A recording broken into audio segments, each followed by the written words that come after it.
The Ledger of a Life.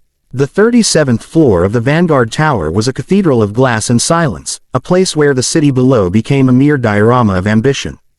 Alara Vance stood before the monolithic desk, her heart a frantic bird beating against the cage of her ribs.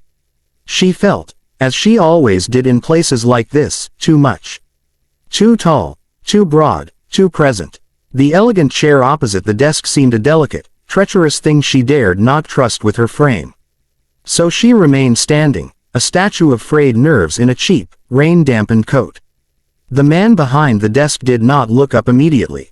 Silas Thorne was a study in controlled motion, his pen a precise scalpel dissecting a financial report. The silence stretched, a deliberate tool in his arsenal. Finally, he set the pen down and lifted his gaze. His eyes, the color of a winter storm, swept over her, not with the lecherous appraisal she'd braced for, but with an unnerving, deep-seated recognition. "Alara Vance," he said. His voice was quieter than she'd imagined, a low rumble that vibrated in the spacious room. "Mr. Thorne." Her own voice sounded rough, unpolished.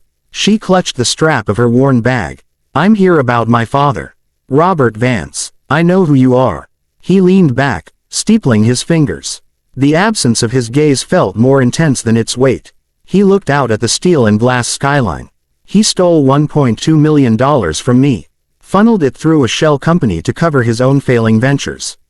He was quite clever about it." A hot flush of shame crawled up Alara's neck. She knew her father was a dreamer, a man whose grand schemes were built on sand. But a thief, that was a new, crushing weight. "He's dying," she stated, the words clinical, shielding the ache beneath. "The doctors give him a month.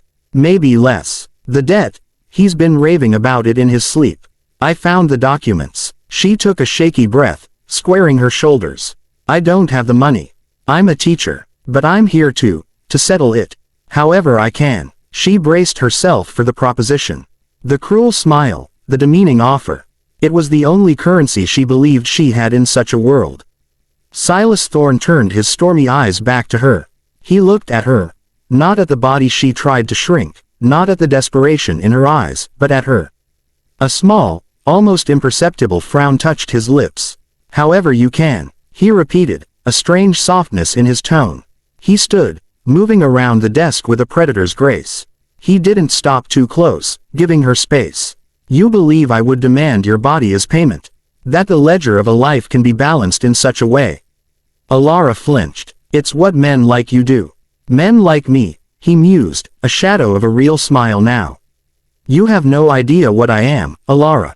He paused, his gaze drifting to a small, framed photograph on his desk, turned away from visitors.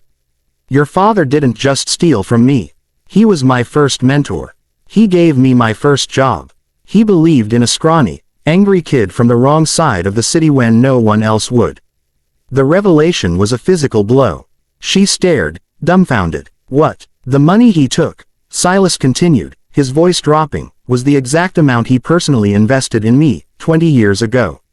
The seed capital for all of this." He gestured vaguely at the empire around them. "He never asked for it back. Never even mentioned it when I made my first million. He just forgot it, I think. Or chose to. But when his own world started to crumble, he remembered the one person he thought owed him. He tried to take it back." Alara's mind reeled. The story she'd constructed, of a ruthless tycoon and a helpless victim, shattered into 1,000 confusing pieces. Her father, the thief, was also the benefactor. This man, the victim, was the prodigy. "I don't understand," she whispered, her defiance crumbling into confusion. "I knew what he was doing," Silas said, his voice barely a whisper. "I let the transfer go through. I closed the accounts. I called the debt." He finally looked at the photograph on his desk, turning it towards her. It showed a younger, smiling Robert Vance with his arm around a gaunt, fierce-eyed young man with dark hair.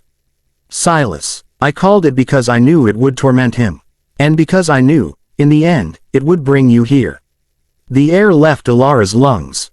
"Me, why?" He took a single step closer, his eyes searching hers, and in their stormy depths, she saw not cruelty, but a profound, decades-old sorrow. "Because the debt isn't yours, Alara. It was never yours, and it was paid in full by him," For me, a lifetime ago. He swallowed, a rare show of vulnerability in a man carved from granite.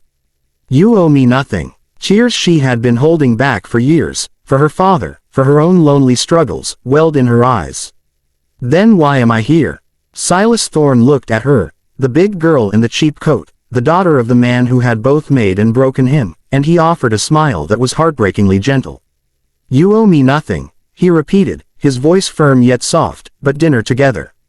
The world tilted. The entire grandiose office, the power, the threat, it all melted away into this one, simple, impossible sentence. It wasn't a transaction. It wasn't a demand. It was an invitation, a request. Dinner, she echoed, the word feeling foreign on her tongue.